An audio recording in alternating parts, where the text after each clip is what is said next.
Jadi mungkin kita mesti flashback ke belakang bahwa sebenarnya kita menghadapi krisis seperti ini itu nggak sekali ya, udah berkali-kali gitu. Terutama krisis besar itu 97, 98 ya. Dan pada saat itu yang paling dan krisis itu adalah sifatnya menurut saya regional awalnya dan kemudian menjadi domestik, dan itu adalah krisis moneter yang kemudian berubah menjadi krisis ekonomi dan krisis multidimensional. Dan pada saat itu yang paling kena itu karena memang dipicu oleh fluktuasi nilai tukar, maka yang paling kena itu adalah korporasi.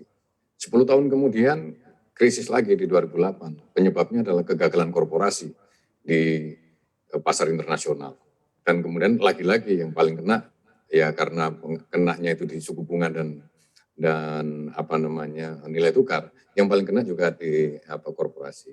Demikian juga 2013 hal yang sama. Tapi perbankan memang menurut saya risk manajemennya makin kuat dan makin siap, makin sigap ya gitu. Nah, krisis yang sekarang ini kan bukan disebabkan oleh keuangan ataupun ekonomi, justru krisis sekarang ini adalah krisis yang disebabkan oleh penyakit gitu.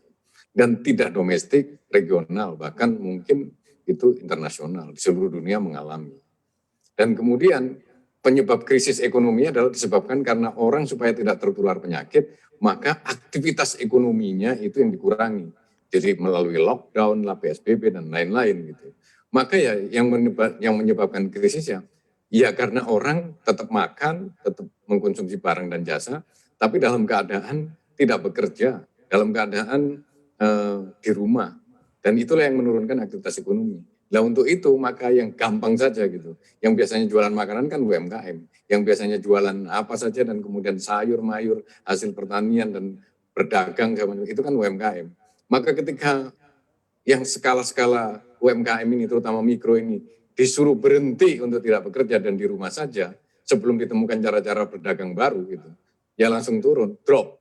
Maka yang paling kena itu beda, bukan korporasi. Korporasi masih punya cadangan, tapi yang paling kena adalah UMKM, terutama mikro. Nah sekarang bagaimana sebenarnya ketahanan mereka ini?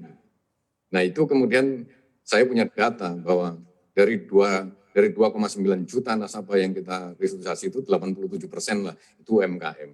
Dan kemudian restrukturisasinya kita buat ada relaksasi selama 3 bulan yang dampaknya itu ringan. Ada yang kita relaksasi selama 6 bulan, bahkan ada yang 12 bulan. Ternyata gitu, semula kita sangat khawatir ya sangat khawatir bahwa yang kita restrukturisasi pun akan tetap jatuh. Dan kemudian kita lihat 3 bulan pertama sudah jatuh, sudah selesai. Ternyata yang tetap jatuh setelah direstrukturisasi itu hanya 2,5%. Maka kita cukup bernapas lega lah. Kemudian kita masih deg-degan.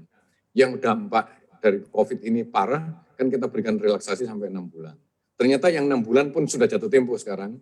Ternyata sama yang nggak bisa bangkit itu 2,5% gitu. Ini data ya. Gitu. Kalau orang ngomong individu-individu ya pasti akan membantah. Oh saya buktinya ini ya gitu. Tapi ini kan data ya. Karena kita ngomongnya adalah bulk portofolio gitu. Jadi ternyata yang jatuh hanya 2,5%. Ini artinya apa? Kita punya harapan yang besar terhadap pemulihan ekonomi melalui UMKM ini. Ya, jadi artinya apa? Ya, saya mungkin bisa mengatakan bahwa UMKM itu memang dalam krisis ini cepat kena duluan, gitu. Tapi mungkin juga akan lebih cepat pulih duluan. Gitu. Kenapa? Sudah terbiasa UMKM itu jatuh bangun, hidup mati lagi, nyawanya itu rangkap-rangkap, gitu.